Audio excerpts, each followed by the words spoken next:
Bora te contar também o que há de verdade em relação à possibilidade de Luiz Gustavo já ter comprado uma casa em São Paulo para se acertar com o tricolor. Tá fechado? Isso é real?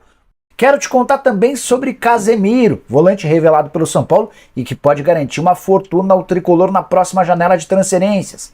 As últimas do mercado, seleção brasileira e muito mais. Antes, deixa eu só me apresentar, me chamo Jorge Nicola, sou jornalista esportivo e a meta por aqui é deixar você por dentro de tudo que tá rolando com o seu clube do coração para não perder nada. Só apertar o botão vermelho de inscreva-se e ativar as notificações, beleza? Antes de mais nada, também pedi para você compartilhar esse vídeo para que ele possa chegar a mais pessoas. Bora falar agora sobre Casemiro, volante do Manchester United e da seleção brasileira, pode render dinheiro ao São Paulo. É que portais britânicos asseguram que é grande a chance dele trocar o Manchester United por um gigante do futebol saudita na virada do ano. Os clubes sauditas voltarão a contratar jogadores importantes para 2024 e o Casemiro integra essa lista de primeiros nomes, de prioridades para a próxima temporada. Atleta de 31 anos de idade, que vive boa fase no Manchester United, apesar dos cartões vermelhos terem sido muito expulso. Foi comprado por 60 milhões de euros junto ao Real Madrid ou 319 milhões de reais. Onde é que o São Paulo entra nessa história? É que o tricolor, como clube formador, tem direito a 3,5% de cada uma das negociações enquanto o Casemiro estiver atuando. São Paulo que já se beneficiou de 4 transferências do Casemiro. Do São Paulo para o Real Madrid, do Real Madrid para o Porto, do Porto para o Real Madrid e do Real Madrid para o Manchester United. Se, por exemplo, os valores da última negociação forem mantidos, 60 milhões de euros, o São Paulo fica com 3,5%, o que vai equivaler a mais ou menos 12 milhões de reais. Só para terminar sobre os números do Casemiro, 12 jogos, 4 gols e 1 assistência na atual temporada. Bora repercutir agora uma informação que surgiu nas últimas horas e fez muito torcedor são paulino ficar animado. A notícia de que Luiz Gustavo, volante de 36 anos de idade, ex-jogador da seleção brasileira, comprou uma casa em São Paulo, só para essa compra seria a confirmação de que ele, nas próximas horas, vai dizer sim ao São Paulo. A resposta ainda não foi dada, tá? Ao São Paulo. E a promessa do Luiz Gustavo é de que responderia nessa semana. Mas, em relação à casa, não há nada. Conversei agora, na manhã dessa sexta-feira, pouco antes de gravar esse vídeo com uma pessoa próxima ao Luiz e perguntei, é verdade que o Luiz Gustavo comprou essa casa? Não, não há casa nenhuma comprada, ele ainda está avaliando prós e contras e deve dar a resposta ao São Paulo nos próximos dias, talvez nas próximas horas, inclusive, sobre a intenção ou não de voltar ao Brasil. Foram 16 anos no exterior e ele ainda está meio reticente em relação a voltar ou não ao Brasil. Já contei para vocês nessa semana que um pedido do pai dele é para que ele fique, até porque o pai já é um pouco mais velho, gostaria de ter a presença do filho por perto.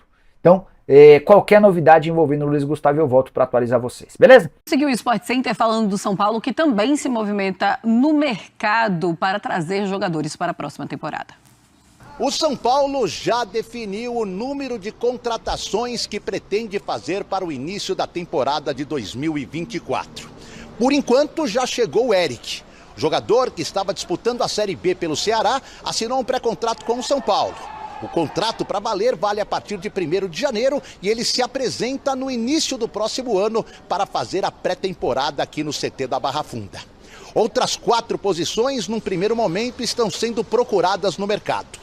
2 jogadores de marcação no meio de campo.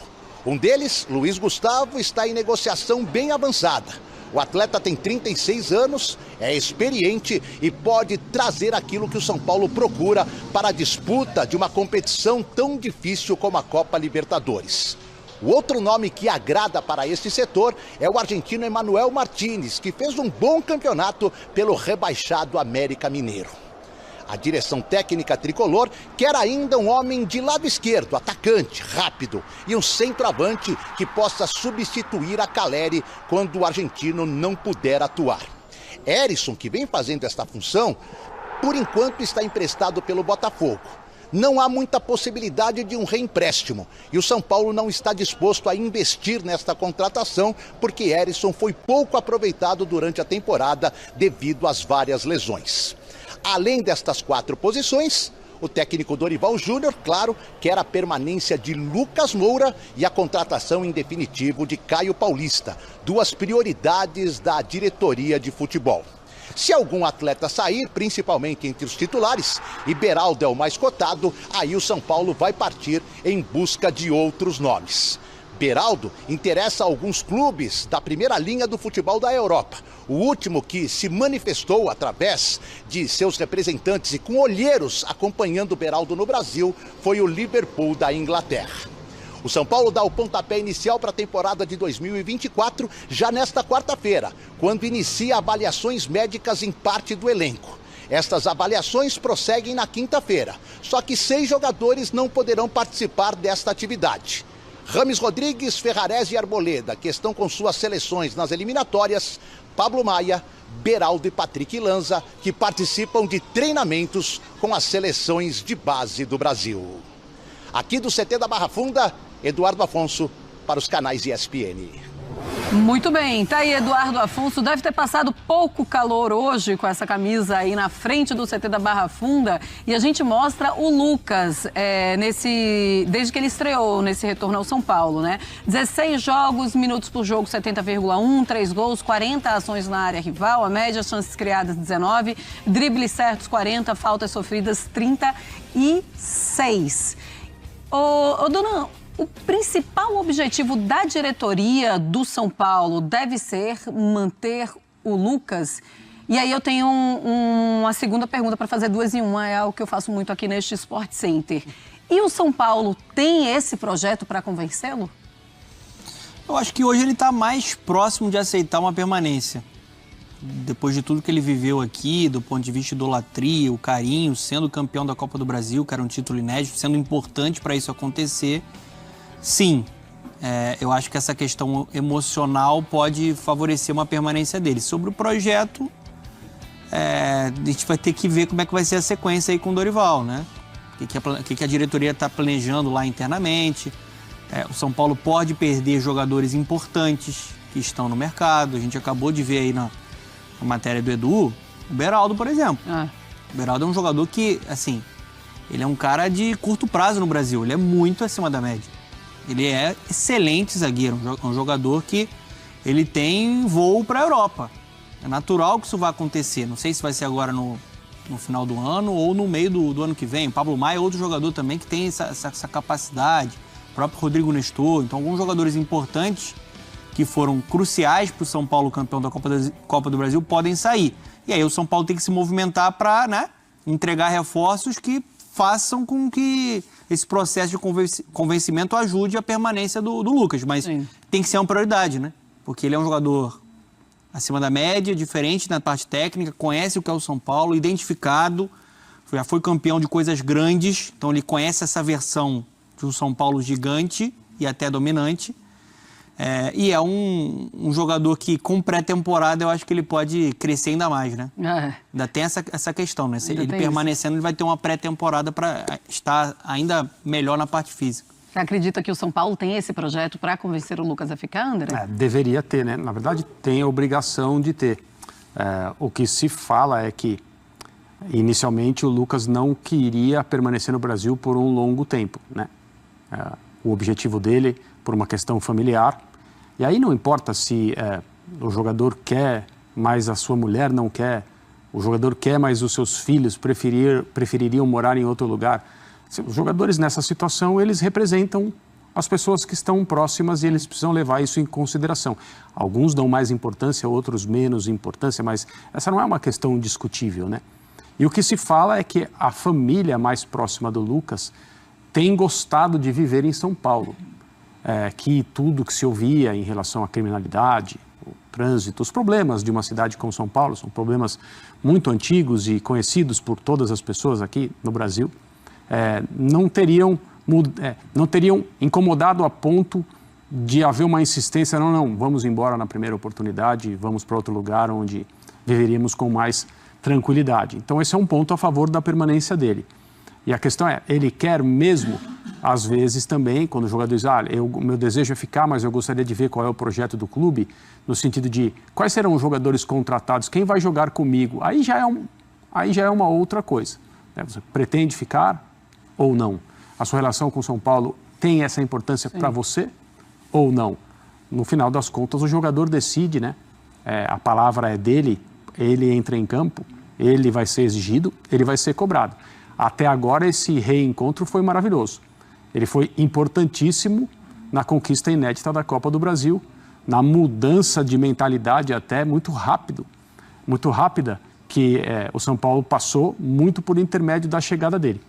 Mas um compromisso de maior prazo é outra coisa, né? E aqui no Brasil, as flores viram espinhos muito rapidamente também. Não estou me referindo ao Lucas, Sim. mas a opinião a respeito do Lucas, claro. A gente viu essa matéria do Eduardo Afonso falando de jogadores que podem sair, que podem chegar no São Paulo, e tem uma matéria interessante também lá no espn.com.br com uma lista desses jogadores que devem sair do São Paulo. Um deles é o Alexandre Pato. A gente tem os números do Pato para mostrar para vocês, fãs de esportes, em 10 jogos, desde o retorno dele, né, desde a primeira vez no retorno do São Paulo, ele tem minutos por jogo, 16,3.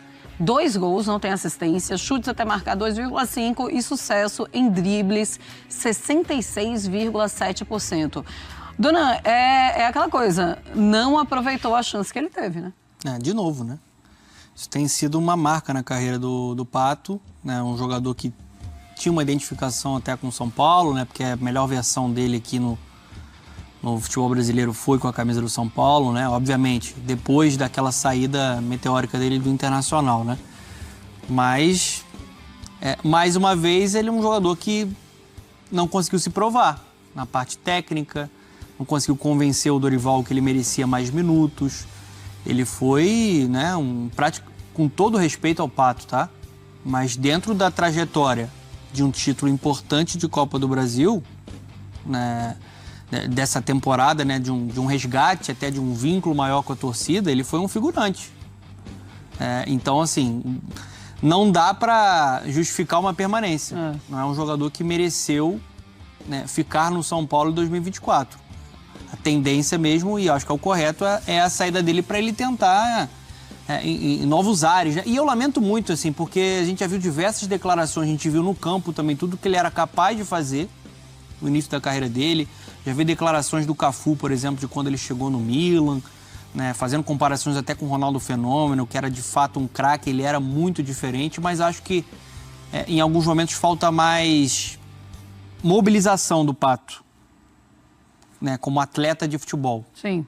Porque a qualidade ele tem, o talento ele tem. Se ele conseguir aliar com mais vontade, com mais dedicação, eu acho que a carreira dele teria sido maior. Numa das últimas vezes que o Dorival respondeu alguma coisa a respeito do Pato, a resposta foi muito clara sobre isso que você falou, Fernando. Quer dizer,